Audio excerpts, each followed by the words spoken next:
আসসালামু আলাইকুম সুপ্রিয় দর্শক, শুভেচ্ছা জানবেন।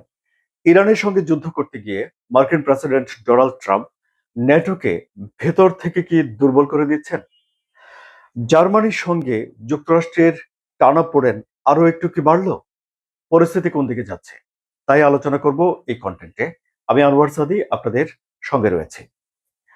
মার্কিন প্রেসিডেন্ট ডোনাল্ড ট্রাম্প বলেছেন যে তিনি জার্মানি থেকে শুধু 5,000 সেনা সরিয়ে এনেই থেমে থাকবেন না, তিনি আরো বেশি পরিমাণে সেনা জার্মানি থেকে সরিয়ে আনবেন। তার মানে দাঁড়াচ্ছে যে ডোনাল্ড ট্রাম্প আর একটু বেশি পরিমাণে রেগে গেলেন জার্মানির উপরে।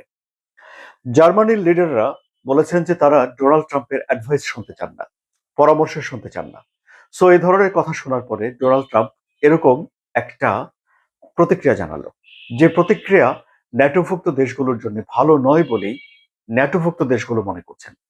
ন্যাটো এখন ডোনাল্ড ট্রাম্পের কাছে একটা ব্যাখ্যা চাইতে যাচ্ছেন যে তারা কেন ন্যাটোভুক্ত দেশ থেকে এই 5,000 সেনা সরিয়ে নিয়ে আসার কথা চিন্তা ভাবনা করছেন, এবং এতে করে ন্যাটোর প্রভাব, ন্যাটোর স্বার্থ কতটুকু ক্ষুণ্ণ হবে সে বিষয়টিও তারা বিচার বিশ্লেষণ করতে চায়। অর্থাৎ পুরো বিষয়টি শুধুমাত্র যুক্তরাষ্ট্র জার্মানি দ্বিপাক্ষিক সম্পর্কের মধ্যে সীমাবদ্ধ নেই। পুরো বিষয়টির সঙ্গে যুক্তরাষ্ট্রের বৃহত্তর স্বার্থ, যা ইউরোপের স্বার্থকে রক্ষা করে, ইউরোপের নিরাপত্তাকে নিশ্চিত করে রক্ষা করা হয়, সে বিষয়টাও জড়িয়ে রয়েছে।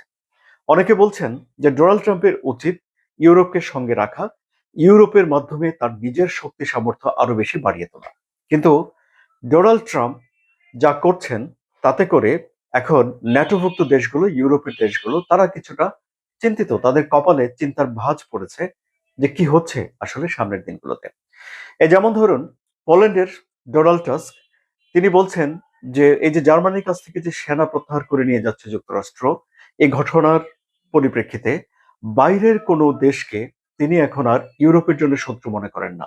তিনি মনে করেন তাদের ভেতরে ভেতরে যে ভাঙন তৈরি হচ্ছে, ইউরোপের দেশগুলো যে একটি দেশ অন্য দেশের সঙ্গে এই যে সম্পর্কের বিচ্যুতিগুলো ঘটছে, এগুলো তাদের জন্য এখন সবচেয়ে বড় হুমকি হিসেবে দেখা দিয়েছে।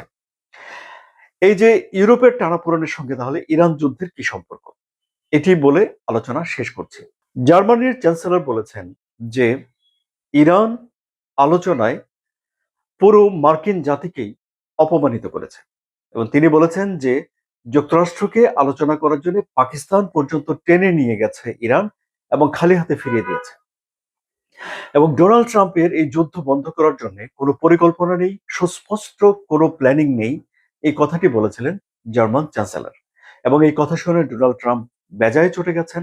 আগে বিভিন্ন সময়ে জার্মানি থেকে সেনা ফিরিয়ে আনার কথা তিনি মুখে মুখে বলেছেন। এবারে পেন্টাগন একটা সিদ্ধান্ত নিয়ে ফেলেছে যে জার্মানি থেকে তারা সেনা সরিয়ে নিয়ে আসবে। ইউরোপের মধ্যে যুক্তরাষ্ট্রের যে ঘাঁটিগুলো রয়েছে তার মধ্যে সবচেয়ে বড় ঘাঁটিটা রয়েছে জার্মানিতে, সেখানে যুক্তরাষ্ট্রের 36,000 সক্রিয় সেনা রয়েছে। ইটালিতে 12,000-এর মতো রয়েছে, যুক্তরাজ্যে 10,000-এর মতো রয়েছে। এমনকি ইটালি এবং স্পেন থেকেও সেনা প্রত্যাহার করে নিয়ে আসবেন বলে ডোনাল্ড ট্রাম্প কথাবার্তা বলছেন। অর্থাৎ ইউরোপকে এখন নিজেদেরকে নিজেদের রক্ষা করার জন্য ছেড়ে দেওয়ার পথেই তাহলে ডোনাল্ড ট্রাম্প যাচ্ছেন বলে অনেকে আশঙ্কা করছেন। এই হলো পরিস্থিতি। আপনাদের কি মতামত কমেন্টে জানান। আলোচনা যদি ভালো লাগে তাহলে সাবস্ক্রাইব করে চ্যানেলের সঙ্গে থাকুন। ধন্যবাদ সবাইকে।